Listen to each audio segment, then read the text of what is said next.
Hey, what's up? Welcome to our class, Introduction to International Relations. I'll be your professor, Michael Sangiovasi. So glad you're here. Well, why study international relations and what is it? Well, first of all, why study it? Because it's absolutely fascinating and it's totally dynamic and changes on a constant basis. And nobody really understands it globally and how the world really actually works. And so we attempt to do that in our course, and scholars around the world who study international relations try to explain how states behave, how countries interact with each other, and also interact with international institutions such as the United Nations. Okay. So one of the things that we will look at are theories about how the world works. Okay, so there are different theories about power, about economics, about culture, different ways of understanding how states collaborate or experience conflict.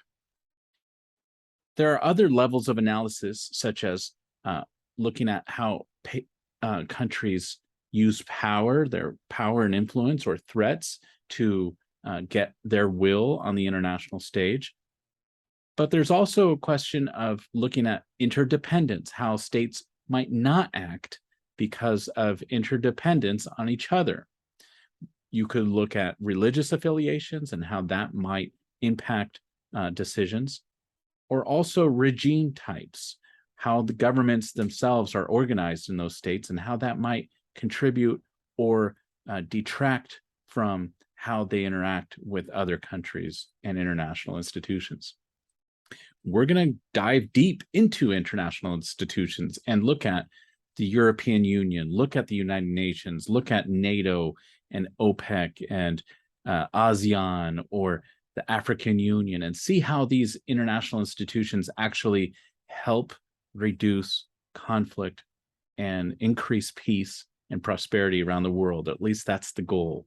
Okay, and we'll see how they're succeeding or not at that. You'll also learn a lot about the conflicts going on around the world.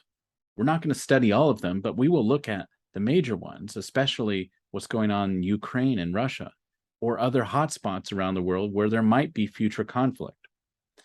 And when conflict is avoided, that's where diplomacy or knowledge of international relations comes into play. The war you never heard about, the conflict that never happened, that's when diplomacy has succeeded. So how does it actually work? What do states actually do and say to each other in diplomatic relationships whereby they actually avoid going to war and having a conflict? But when there is a war or casualties do happen, we have international law and we have international criminal courts, for example, where war criminals are sent to meet justice. And we will look at how some of those institutions work. If your economics is your thing, we will also look at international trade associations and how international development is helping or sometimes hurting countries in their development.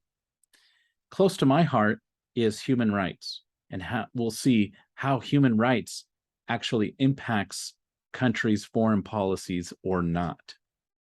So that's a brief overview of what is international relations, and I really hope that you just enjoy this class as much as I do, and I can't wait to get your contributions in our class.